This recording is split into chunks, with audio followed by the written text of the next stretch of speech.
Hi and welcome to film Lok. और आज से हम एक न्यू सीरीज़ चालू कर रहे हैं जो कि है क्लासिक सीरीज़। इसमें हम इंटरनेशनल फिल्म्स और इंडियन दोनों जो भी क्लासिक मूवीज़ हमें पसंद आती है उसे हम आपको रेकमेंड करेंगे और वो फिल्म के कुछ एस्पेक्ट्स डिस्कस करेंगे।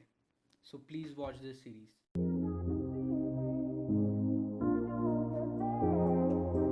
And today we are going to talk about रफीफी।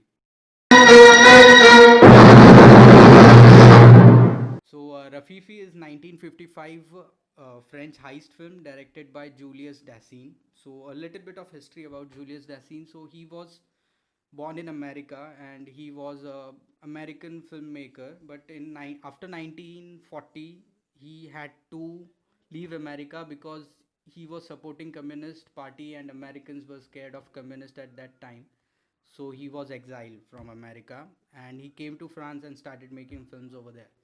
And Rafifi is one of his best films ever because this film can be considered as the birthplace of heist films. In 1955, he made a heist film, and that's really just something else because at that time nobody was making those films.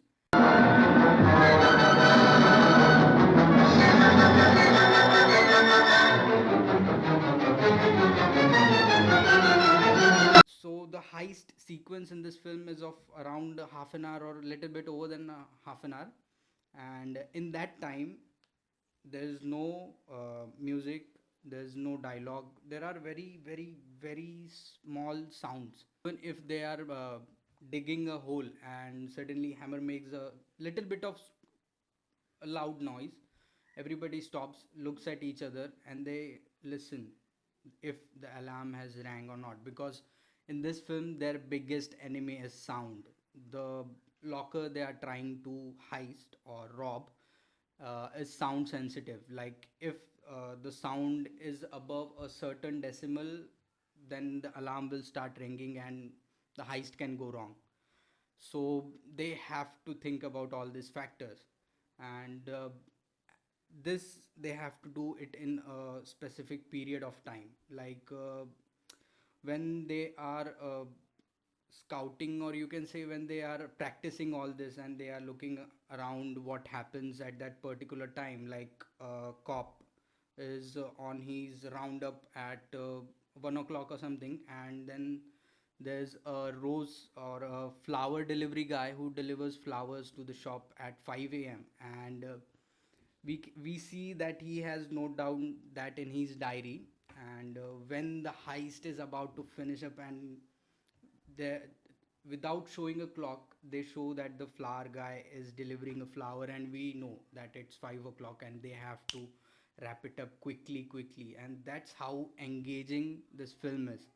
So the plot of the film is all this, and after the heist scene is done, there's a whole another subplot and whole another treatment to the film, and that makes this film really unique because this film was made in 1955 with no CGIs, no lasers, no guns, nothing like that.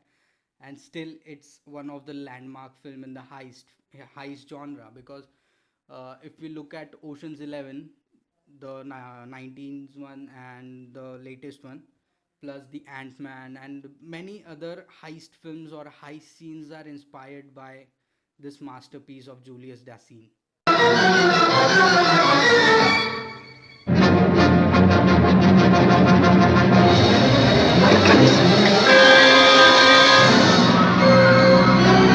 Huh. So the cast of the film includes Gene, who is the oldest and like a leader to the group. Then there is Carl Mohner's character, whose name is Joe. So the Joe is best friend of Tony, played by Gene, and they both respect each other very much. And then there is a character of Robert Mule called Mario Ferretti, and he is an Italian mob member or Italian gangster who originally has a plan, who has planned for this heist. And then there is Julius Dassin's character called Caesar, and he's the what you can say, he's the expert one. He is the guy who will crack the code in the safe and give you the jewels.